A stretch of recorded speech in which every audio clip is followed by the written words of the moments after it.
From the Iowa Agribusiness Radio Network studios in Des Moines, this is Iowa Ag Matters. I'm Riley Smith. In today's show, Mark continues his coverage of CattleCon 2026 as he wraps up a conversation with National Cattlemen's Beef Association President Gene Copenhaver. I discuss Storen herbicide with Logan Dinkla of Syngenta, and Dustin brings us Iowa Ag Secretary Mike Naig's comments from the Agribusiness Association of Iowa Showcase. Now here are your hosts, Mark Magnuson and Dustin Huffman. Well, here we are, back to another edition of Iowa Ag Matters here on a Thursday. Boy, it is a nice day. Rain falling in parts of the metro, Mark.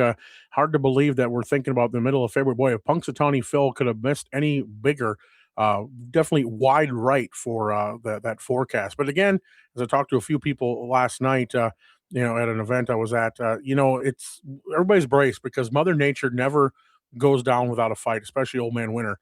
And, there's probably going to be at least one good blast left from winter yet coming. I could be completely wrong, but you always get the sense it's the Midwest. It's going to happen at least one more time before we get in the fields. Of course, Dustin. And, it's also a yearly tradition, it seems like, that we have at least one storm during one of the high school postseason tournaments here in Des Moines. So, we get the state wrestling tournament here. We have the state basketball tournaments, boys and girls. It seems like one of those tournaments always has to deal with weather issues when everybody's trying to travel to Des Moines. So I always keep that in the back of my mind. And then once we get past tournament season, that's when I really start to allow myself to believe that spring could possibly be somewhere around the corner. I get that completely. Minnesota, it was always the same weekend as the state boys basketball tournament. And so we always planned for that, which was funny. It was always around the same time as like the first round of the NCAA 64 tournament. And Minneapolis used to be, quite often would be a host for some of those, at least the opening round events, if not, further along. And it never failed.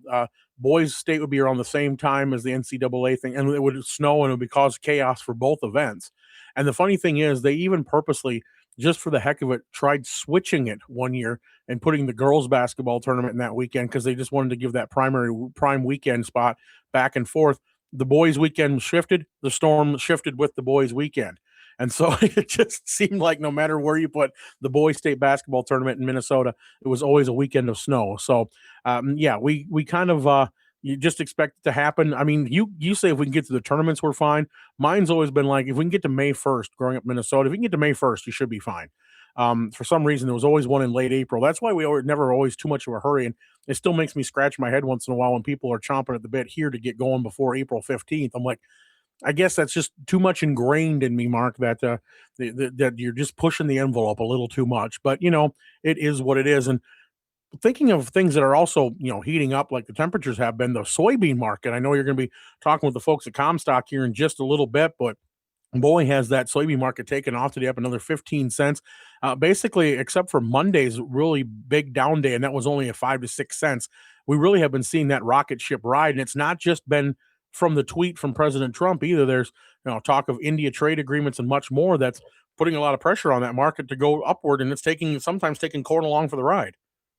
Yeah, I'm going to be interested to talk with Joe Camp of Comstock coming up here in just a little bit about what we've seen in the ag marketplace so far today with the soybeans specifically. Is it all to do with that India trade deal? Is it with the soybean oil and those soybean products, soybean meal as well? And then also, is there maybe some more renewed optimism with China and the deal that we've talked about here quite a bit going back to last fall? All right, Mark. Well, we'll go ahead and let you get going on that conversation with Joe Camp of Comstock Investments here, talking about what's going on with those grains and see what it is that's lighting a fire under the soybeans here today.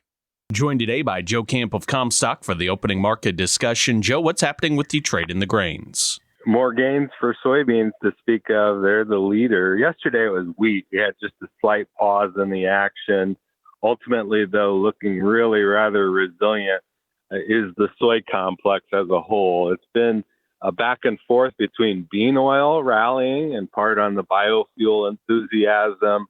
You also have the storyline about exports, the trade deal with India, for example. India, big buyer last year of U.S. soybean oil. So that's one. The next thing is, of course, whole bean exports, and particularly to China. We've had more developments on China likely expected to follow through on holding up at least this framework of a trade deal they could extend that for maybe another year. This implicit agreement that is currently in place, that would be the subject then of this April face-to-face meeting between President Trump and Xi Jinping. But for now, it's the enthusiasm that there's a government influence that's favorable for U.S. soybean export prospects. And we do have corn and wheat tagging along again today. You have just general bullishness in the broader commodity space, and that's showing up as well across the grains. Have we already moved on, Joe, from the WASDE report that was released this week? Yeah, I mean, I almost forget about that. We had a WASDE report this week, and that lives up to what is expected or not out of the February report, because we have already gotten past that January update where they took a look back at last year's crop yields and acreage, which was, of course, the big bearish surprise for corn last month. February, we do have a look at the demand side of the equation for the U.S. balance sheets. That was notable this week that the USDA did raise corn exports by 100 million bushels. We really have to appreciate, applaud, cheer, be impressed by the record pace of corn exports. But you don't have any other major changes in this February update to go on. The U.S. soybean balance sheet, for example, left completely untouched. The government did mention, though, that there could be more sales to China with this previously announced request to up their initial purchase target for this season. And they also mentioned, though, that might supplant some business from other buyers. So we'll keep track of that. We did have the report show a change for the Brazilian soybean crop. It was raised, but that really didn't keep a lid on the soybeans, which were rallying for the prior enthusiasm still being sustained. Every farmer knows a strong season starts long before the planter rolls. At Landis, our agronomists are here to help you choose the right seed for your fields and protect it with Acre Edge seed treatments that give your crop a stronger, healthier start. And with flexible financing options, it's easier than ever to plan ahead, manage cash flow, and capture early season savings. Talk with your local Landis agronomist today and plant with confidence.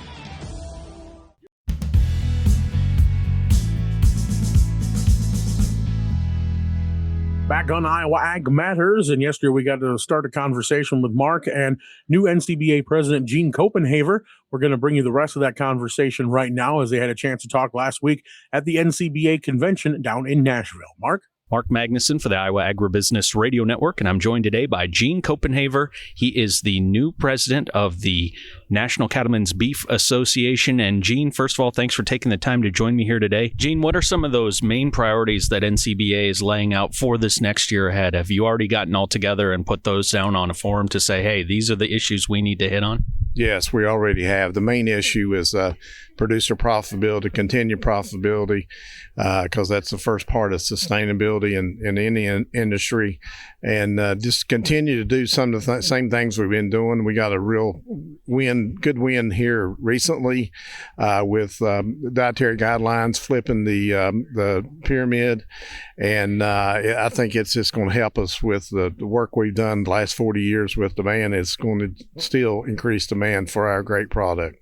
Talk about that big win with the dietary guidelines, and I think about that as being the perfect example of showing the work that's going on behind the scenes, then coming to fruition with something that's very visible for not only all producers around the country, but people around the country, that NCBA is doing work in favor of cattle producers to put them into an advantageous position by getting that policy passed across when it comes to the dietary guidelines and getting that protein up at the top of the pyramid. Yeah, Mark, and you talk about behind the scenes. What happens behind the scenes has been happening for a number of years with our checkoff money and our federation side. We've been doing all this scientific work and research and showing what a good product and protein dense beef is, and all the vitamins are in it, and how good it is for young adults and for children and for adults. And so we take that scientific information we've been doing on research from a checkoff, and we take the policy side and we put that in DC and other the health industry to show what it actually is is actually going on, the real science behind beef, and it's a great win for us. And who would ever predict it? And high quality protein right now is the belle of the ball. When you think about protein is everywhere right now. People are talking about it. It's being pushed in stores. And for livestock agriculture, now is the time to strike when the iron's hot, isn't it? Exactly. I think it's going to, we have great demand, even though we've had less product, our demand still stays there. And that says something that this whole price thing is demand driven. And with this dietary guidelines, it's going to help us that much more. Gene, I know I've been encountering Iowa producers all over the place here at CattleCon, and one thing that I keep hearing about Iowa producers, they're very engaged, very involved, and they come informed and ready to help shape the conversation. Have you felt that as well? Oh yeah, our Iowa producers, they know what's going on. They do a great job with their animals at home, but they also know what policy affects them and don't affect them, and they're always on the ball with that policy. He's Gene Copenhaver, the new president of the National Cattlemen's Beef Association. Gene, thanks so much for taking the time to speak with me here at CattleCon in Nashville, Tennessee, and best of luck as you take over as the president of NCBA. Appreciate your time. Thanks, Mark. I appreciate you. At the Iowa Agribusiness Radio Network, we deliver ag-focused content designed to complement your local radio station. From market updates to the latest ag news, our trusted farm broadcasters bring you the information you need while your local station keeps you connected to the heart of your community. And just like your local station, our broadcast team is Iowa-based, so we have feet on the ground across the state. Together, we're stronger for Iowa's farmers. This message from your friends at the Iowa Agribusiness Radio Network. Hi, my name is Ethan Smith, and I've been a certified crop advisor in Iowa for about 6 years. The Iowa CCA program is valuable to me because it helps keep me informed on new topics and research around the industry, including soils, insects, diseases, and much more. It's also a great way to network with others around the state and beyond. Iowa is known for its crops, and that's why we're here. To learn more about becoming a certified crop advisor, visit iowacca.org.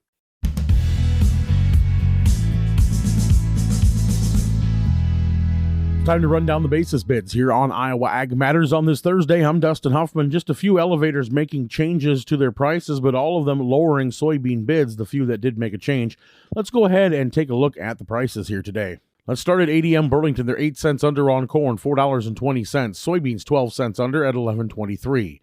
Cargill and Eddyville 14 cents under on corn, cash bid $4.14.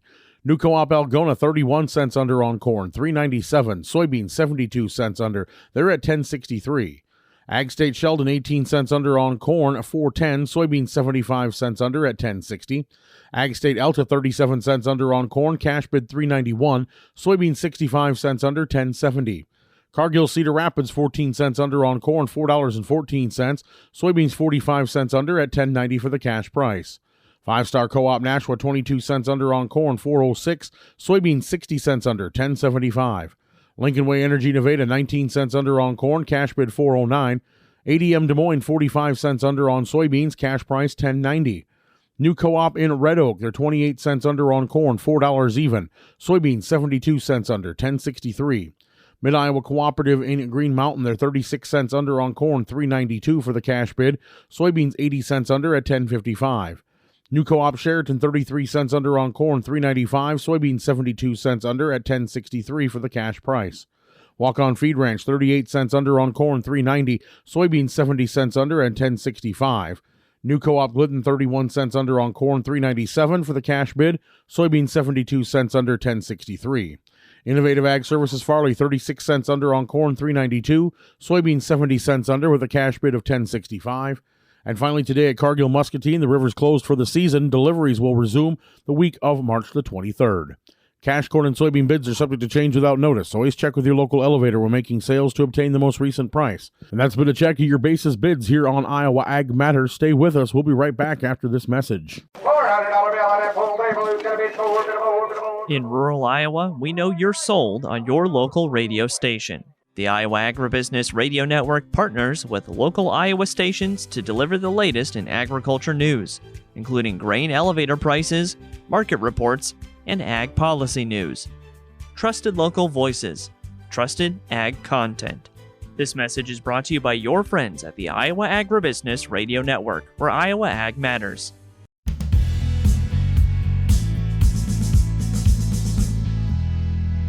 You're listening to Iowa Ag Matters, and this week here in Altoona, it was the Agribusiness Association of Iowa's showcase event, and Secretary Naig, the Secretary of Agriculture here in the state of Iowa, delivering comments. Here's Secretary Naig with more.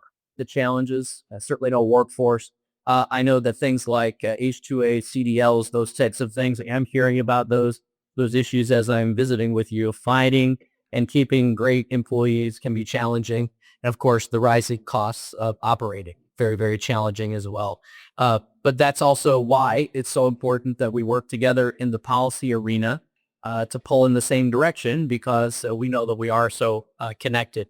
And of course, that's especially true when we're experiencing challenging times like we are now. High input costs, low commodity prices, uncertainty in almost every phase of what you would think about in terms of the supply chain. And then you stack a tremendous amount of weather uncertainty, which is normal, on top of all that. I've heard it described, and I think very appropriately, that what we're experiencing right now in the farm community feels like death by 1,000 cuts. Not entirely sure where there is EV beef when you look across the spectrum of things that are challenged. We also know that when the state of Iowa, when we look at our economy, we know that that economy begins at the farm gate. The farm economy drives Iowa's economy, and it's spelled up and down the supply chain, and you all know that better than anybody. When ag's under pressure, we're all feeling it. And that's why policy matters, and that's why who is setting policy matters as well. And because decisions that are made really at the local, state, federal level have implication and real consequences. So obviously the legislature is in full swing across town. And we know that without a doubt, we knew coming into that there were going to be two major issues that got talked about, in addition to the budget, of course, but lowering property taxes or property tax reform and increasing and protecting property rights. And those things have already really gotten out and got started. So this legislature is really getting after it. They're going to have to do a lot of work here to get to the end, but those are serious issues that require serious attention. And you've got very different versions of all those things moving through the legislature. And it's important that we're engaged as agriculture on that. I also introduced this year for the first time something we're really proud of it. There's a lot of excitement around it. And that is the Iowa Farm Act. Yes, you could definitely think of it as being something akin to Iowa Farm Bill, except we intend to pass ours. I think that's the major difference. Worry. We intend to, that's a joke, and you get that, right, Mr. DC? You understand what the challenge around that is. I'll talk about Farm Bill, but first, it expands economic opportunities. I would tell you that we did this Farm Act. Never been one before. It's the first time that did it. I had visited with colleagues in some other states, and we took that concept. And what it is a comprehensive bill. Normally, bills are run on really kind of specific things. Maybe our department bill in the past would have been on some technical fixes, and this is different. We wanted to put together a comprehensive package. I told you when I travel the state, I'm talking to people, I'm listening. We're not just putting miles on the car. We're trying to actually learn what are the issues, what are your challenges, what are some opportunities, what's a tax issue that you're having, what's the zoning issue that you're having, and then try to put all that into a comprehensive package, something that delivers tax relief and fairness and modernizes farm zoning and those types of things, strengthens agritourism. One example, we have proposed eliminating the grain excise tax that's paid by cooperatives and grain handlers. We've pushing that an issue to resolve consistency when it comes to property tax treatment of storage tanks used by farms and co-ops and ag retailers and propane dealers. I know this has been irritant for a while, and I hear that when I'm talking with you all. And you know, on these tax pieces in particular, there's going to be a couple different approaches, one in the House, the Senate. I would encourage you to speak with your legislators if this is important to you, because this is in the House version of the Farm Act. Third, working to support beginning farmers and the ag workforce, prioritizing the young and beginning farmers in our Choose Iowa programs. We're also working to increase attraction or retention of veterinarians, especially in rural areas, to ensure that our livestock producers and ag businesses have access to the services and the workforce that they need. Fourth, strengthening biosecurity that protects producers and strengthens and protects sensitive producer information like contact details, cell phones and emails and those types of things during a foreign animal disease outbreak. Again, Those are things that we want to expressly put into Iowa code, which it provides protections. I don't want any farmer, any producer to wonder whether it's the right thing to do to call because they think they might have an issue because they fear that they're going to be exposed or have their personal contact information released. That can't happen. And so those are types of things that we want expressly to include. That includes practical updates like increasing the allowable implement transport length from 53 feet to 57 feet for equipment dealers and manufacturers. That was only afforded to construction equipment before. Is ag equipment getting a little bigger? Maybe that made sense at one time, but that's a fix that we need to have to align ag with construction. Cleaning up the Grand Indemnity Fund legislation from last year, fixing the unqualified audit requirement that was put in place, has been incredibly burdensome. So taken together, this is that comprehensive look that helps farmers and ag businesses and that interconnectivity that requires modern policy. We also want to bring attention to the beginning farmer tax credit because we keep cutting income taxes in this state, which is a good thing. The beginning farmer tax credit has not been quite as attractive for folks to use. And so working together with the governor on proposing a new approach to that'll include refundability, make that a little more attractive to folks to choose to rent to a beginning farmer of the next generation. Every farmer knows a strong season starts long before the planter rolls. At Landis, our agronomists are here to help you choose the right seed for your fields and protect it with acre-edge seed treatments that give your crop a stronger, healthier start. And with flexible financing options, it's easier than ever to plan ahead, manage cash flow, and capture early season savings. Talk with your local Landis agronomist today and plant with confidence.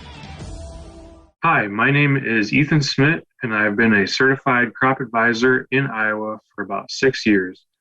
The Iowa CCA program is valuable to me because it helps keep me informed on new topics and research around the industry, including soils, insects, diseases, and much more.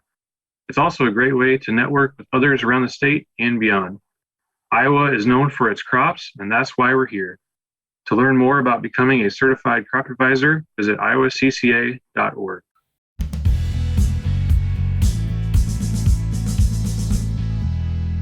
This is the Midday Market Update on Iowa Ag Matters. I'm Mark Magnuson, joined at midday by Brian Doherty of Total Farm Marketing. Brian, we've seen quite a bit of green on the screen to start the day. Has that continued at midday? It has, although some of the greens were pretty strong and they pulled back some. As an example, soybeans are up, let's just call it 10 cents right now.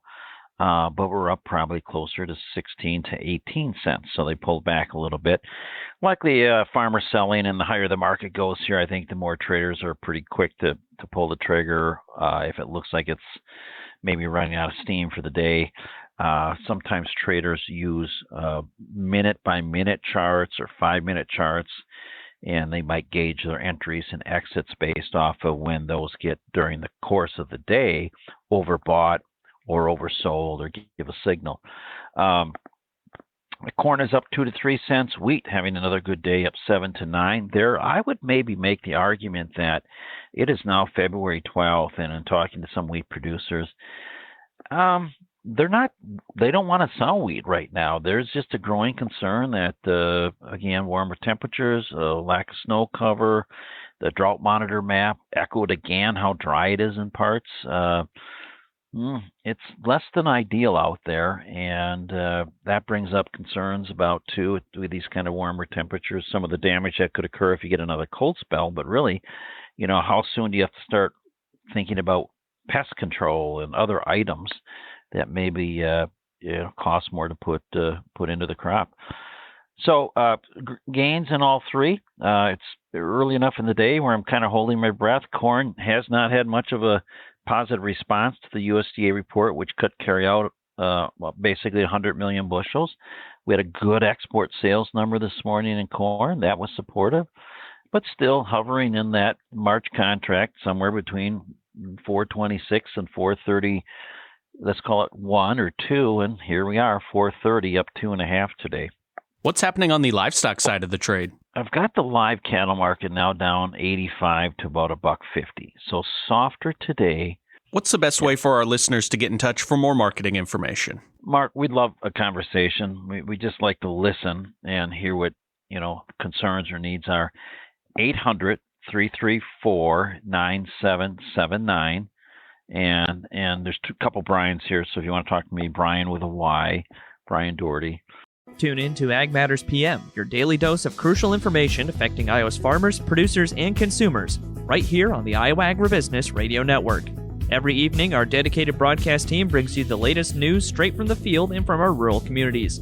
From market updates to expert insights, we cover it all with a down-to-earth perspective that truly captures the essence of the heartland. New episodes are posted every day of the work week to the Iowa Agribusiness Radio Network YouTube channel and our website at iowaagnet.com. March corn up 1 3/4 at $4.29 1/4. March soybeans up 9 3/4 at $11.33 3/4. March soybean meal up $5.70 at $308.70. March soybean oil up 8 cents at $57.13. Chicago wheat up 9 1/2 at $5.46 3/4. On the Merc, February live cattle down 83 cents at $241.53. March feeder cattle down 3.48 at $363.98. April lean hogs down 2.20 at 91.65. April pork cutout unchanged at 103.40. That was a check of the midday markets on Iowa Ag Matters. I'm Mark Magnuson.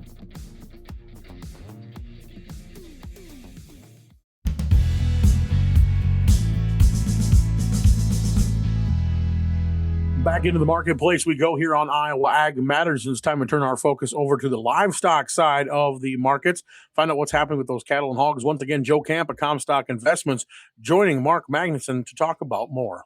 What's happening on the livestock side of the trade? Two-sided trade so far. We've got the cattle futures having rebounded yesterday after showing some signs of weakness here or there.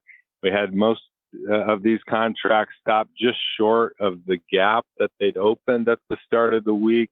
There's been a lot of talk about gaps, not only the one that's nearby, but the big one over top. There was a gap that was opened when the market last topped out in October, and that's topical this week because it aligns with how we've also been spooked about this news of new beef imports being let in from Argentina.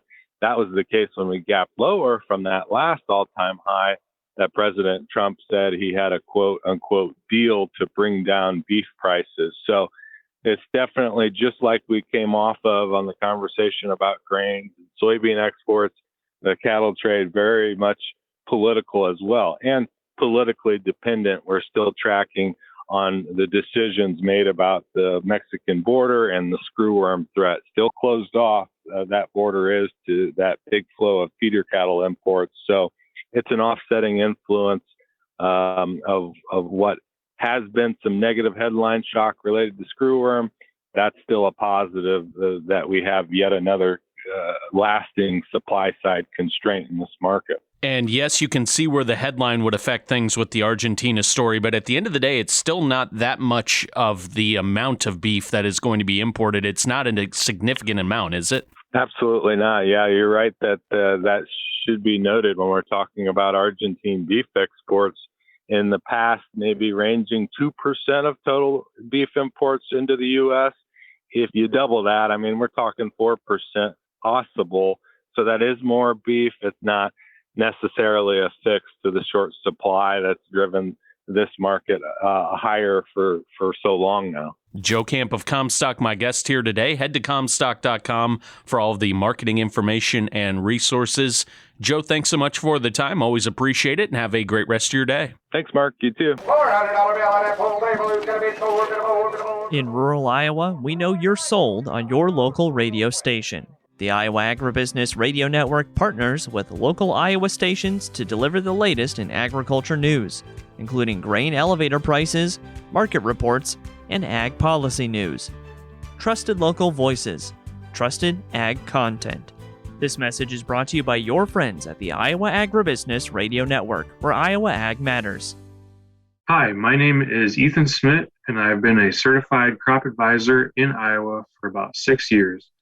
The Iowa CCA program is valuable to me because it helps keep me informed on new topics and research around the industry, including soils, insects, diseases, and much more.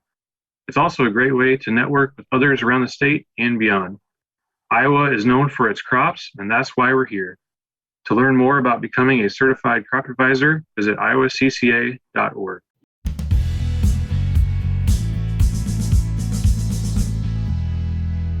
Back on Iowa Ag Matters, and as we get ever closer to the planting season here in 2026, getting off to a good start is going to be key. Riley Smith had a chance to talk with Logan Dinkla of Syngenta about Storen and all the ways you can get yourself set off on the right foot.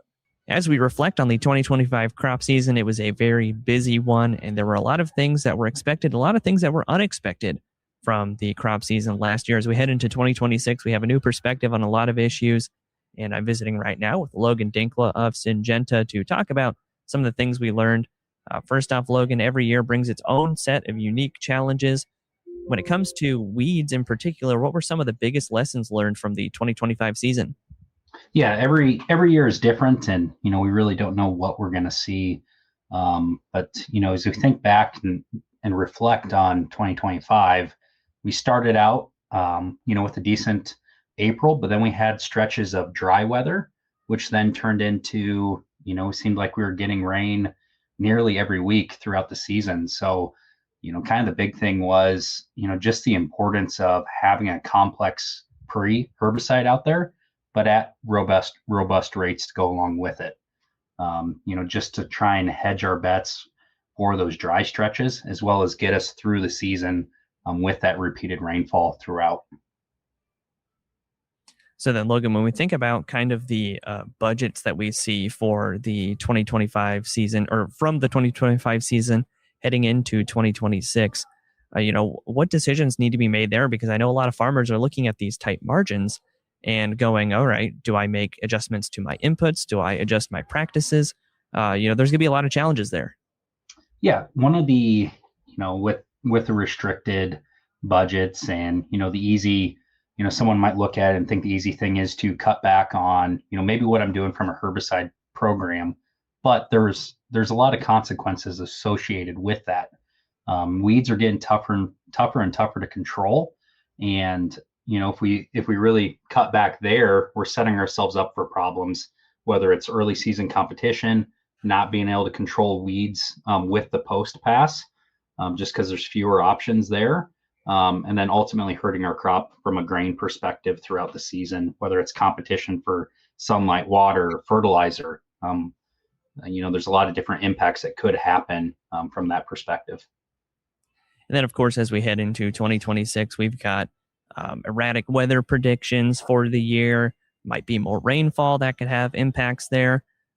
Heading into that season, obviously getting on top of things very early is going to be pretty critical. So with the lessons and the learnings that we have, what adjustments do farmers need to be making as we head into this next crop season?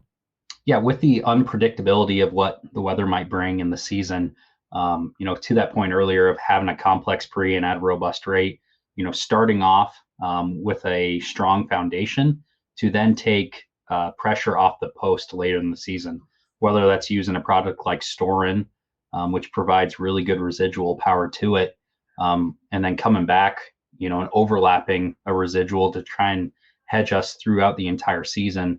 Because last year, as we saw, we kept getting rain throughout July, and it just kept bringing new flushes of weeds. So trying to control that and be clean at the end of the season. And then when it comes to incorporating Storen into a farmer's crop management plan, how does it fit into that system? I know you mentioned of having kind of several options, but how flexible is it to fit into that system? Yeah, so there's a lot of different ways we can use it. It's labeled for pre all the way through up to V7, I believe, which I want to see it earlier just for the pressure standpoint. But, some people are using it as a full rate pre-emerge or early post. And then there's a lot of different ways we use it from a 2-pass program, whether it's coming with, 1.8 quarts of Storen and following it up with a product like Helix GT, or some people might split shot it. There's a lot of different ways we can use it and have flexibility to work in really any grower's situation. All right, Logan, thanks again for helping us educate our listeners about weed control for 2026 and Storen corn herbicide. Where can people go to learn more? Yeah, to learn more, contact your local Syngenta retailer or Syngenta representative, or visit our website. Your local radio station brings you the local news you depend on. The Iowa Agribusiness Radio Network complements that with ag news, weather, and market updates tailored for Iowa's farmers. Together, we deliver the best of both worlds, local connection and industry expertise. It's all to keep you connected with the heartbeat of the heartland. The Iowa Agribusiness Radio Network, connecting rural Iowa with the news that matters to you. You can visit us online anytime at iowaagnet.com. And while you're there, I would like to remind you, you can sign up for our daily newsletter. That delivers our 5 daily news stories to your email inbox each day at about 5 o'clock. You're listening to the Iowa Agribusiness Radio Network. Thanks for joining us for another edition of Iowa Ag Matters. Thank you to Riley. Thank you to Dustin. I'm Mark Magnuson. You can join us again tomorrow as we wrap up the week here on Iowa Ag Matters on the Iowa Agribusiness Radio Network, where Iowa Ag matters.